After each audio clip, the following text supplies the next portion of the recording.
আসসালামু আলাইকুম। জ্বালানি সংকটে পাম্পে তালা, ফুরসা তেলের লিটার ৩৫০ টাকা। এটার জন্যই জননেত্রী শেখ হাসিনাকে বাংলাদেশ থেকে তাড়িয়ে দিচ্ছেন না। হ্যাঁ, আমরা কিন্তু বুঝতে পারছি। ভালোই করছে জননেত্রী শেখ হাসিনা, উনার চলে যাওয়ার দরকার ছিল।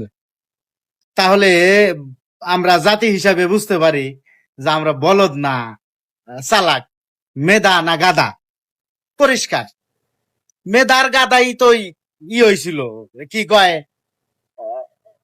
সমন্বয়করা চাইছিল মেধার গাদা। মেধা এত সুন্দর মেধা, যে বেডি ৯০ টাকা লিটারের তেল দিছিল, এই তেল এখন ৩৫০ টাকা। তাহলে ঠিক আছে, এটার দরকার ছিল, বিশেষ দরকার জননেত্রী শেখ হাসিনা। আপনি ধৈর্য ধরবেন।